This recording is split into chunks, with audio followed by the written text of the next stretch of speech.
40, typifying conception to birth. More specifically, conception to the time of birth, synonymous with the seed to the ripened fruit. That's why 42, or 40 and 2, represents conception to birth, followed by the birth or harvest. Remember, 2 is the number of division and witness, thereby denoting the separation of the child from the mother, or fruit from the tree. In Galatians chapter 4, when discussing the wives of Abraham as allegories of the two covenants, Paul begins with, "Tell me, you who desire to be under the law, do you not listen to the law? For it is written that Abraham had 2 sons, one by a slave woman and one by a free woman." We've discussed the covenants, but now let's consider the 2 sons, which appear to be the main purpose of the covenants. Of course, this brings us back to the Genesis parable and the first 2 sons, born of Adam and Eve, following their disobedience in the garden. And may I emphasize, the story of Adam and Eve is indeed a parable, so I will treat it as such. Cain and Abel. Is it just coincidence that their births followed immediately after Adam and Eve's experience with the tree of knowledge? I don't think so. Please consider. Now Adam knew Eve his wife, and she conceived and bore Cain, saying, "I have gotten a man with the help of the Lord." And again she bore his brother Abel. Abel was a keeper of sheep, and Cain a worker of the ground. Adam knew Eve his wife, no doubt the spiritual aspects reflected by the physical act of union, where Eve his wife indicates marriage, and marriage denotes covenant. She then bears Cain, stating, "I have gotten a man with the help of the Lord." King James rendering this as, "I have gotten a man from the Lord." For a time, I thought this contradictory. Now understand that, figuratively speaking, Eve was speaking truth, for the old covenant gives birth to the natural man, or essence, in all of us. That which is born of the flesh is flesh, ordained by our Maker and setting the process of resurrection in motion. We then read, "And again she bore his brother Abel." If Cain is symbolic of the natural man, wouldn't Abel symbolize the spiritual man? That which is born of the Spirit is spirit. Keeper of sheep. Doesn't this represent the mind of the Spirit, while a worker of the ground, the mind of the flesh? And, in perfect agreement with this, Abraham's 2 sons are Ishmael and Isaac, corresponding to Cain and Abel, respectively.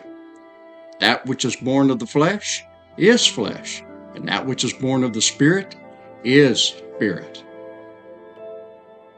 Now, after their births, and despite the fact that the firstborn always takes precedence, we immediately read, "Now Abel was a keeper of sheep, and Cain a worker of the ground." Abel is mentioned first, while Cain last. Might this have something to do with Matthew 19:16 through 30? I believe it does. A close look at these passages show that self-sacrifice and its reward ends with, "Many that are first shall be last, and the last shall be first." Within the parameters of the kingdom of God, we've learned that the proud are cursed, but the humble are exalted. Adam and Abraham listened to their wives, leading to the birth of Cain and Ishmael first. Think inwardly here and not outwardly. 1 Timothy 2:14 tells us that Adam was not deceived, but the woman being deceived was in the transgression. Where was the woman formed from? The side or area of the heart. That said, know that the word bosom agrees with and clarifies this perspective. Regarding Hagar, Sarai tells Abraham, "My wrong be upon thee. I have given my maid into thy bosom. And when she saw that she had conceived, I was despised in her eyes. The Lord judged between me and thee." Strong's defines bosom as to enclose. The bosom, literal or figurative. Doesn't the rib enclose the heart? Wife, bosom, heart. The woman was deceived. No wonder Jeremiah 17:9 states, "The heart is deceitful above all things and desperately wicked. Who can know it?" When taking of the tree of knowledge, Adam listened to his own heart and not to the heart of the Father. Of course, we see in this the idea of man's will as opposed to God's will, and the fact that we are designed this way. Did the Lord then devise the first covenant to oversee the actions of our own will in light of his divine nature? And since that nature is love, did he begin this process to bring us into this same love? Yes, we have our own will, but it comes with consequences. The Lord placing all of us into the Garden of Eden, or principle of sowing and reaping. For the twofold results of this principle are reflected by the tree of knowledge and tree of life, the first preceding the second in the framework of God's purpose. Figuratively speaking, Adam killed mankind, just as Cain, the worker of the ground, killed Abel, the keeper of sheep. The fact that Adam disobeyed reflects a clear disregard for others' welfare in light of his own desires.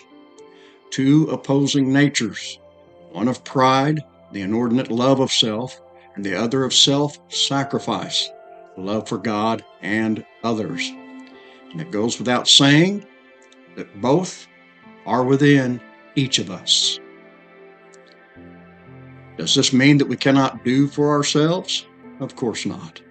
Paul said, "For no one ever hated his own flesh, but nourishes and cherishes it, just as the Lord does the church." That's why I define pride as the inordinate or excessive love of the self. But understand, love does no harm to its neighbor. Therefore, it will only be by love that we overcome the greatest enemy, which is our love for the self. Self is not the problem, but our love for it is. Death is the carnal mind, and the carnal mind is the mind of pride. When we embrace pride, we embrace the carnal mind and therefore embrace death. In this way, it's our enemy. So Paul says, the last enemy that will be destroyed is death. Clinging to the flesh is clinging to death. Or isn't the flesh dying daily with no guarantee of how long we'll grace this planet? Might the Lord have designed it this way to remind us that the priority is spirit, and that's how it will end? Cain, typifying the natural and carnal essence.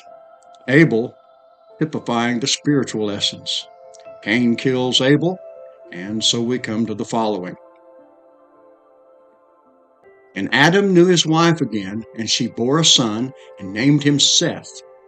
For God has appointed another seed for me instead of Abel, whom Cain killed. And as for Seth, to him also a son was born, and he named him Enosh. Then men began to call on the name of the Lord. As the list shows, Seth is the fifth to be considered in the Genesis parable. For 5 is the number of works and grace. Both are indicative of the design of our Maker. This Hebrew word is found just 9 times in the King James Old Testament. Seth is derived from the root meaning to put or set. I'm immediately reminded of the idea of inheritance, the placing of a son. Following Seth is Enosh, whose name means immortal, found 7 times in the King James Old Testament. 6 is the number of man, agreeing with Enosh, meaning mortal. 9 is the number of visitation, typifying our need for judgment, penalty, and reward, as reflected in sowing and reaping. 7 is spiritual completion, corresponding to the principle of sowing and reaping in action, from the seed to the ripened fruit. Seth is found 9 times, his son 7. Together, that's 16, number of love. Dear brother and sister, there are 2 deaths and 2 resurrections. In Adam, Eve, and Cain, we have the first death and second resurrection. In Abel, Seth, and Enosh, we have the second death and first resurrection. We'll consider this in the next study.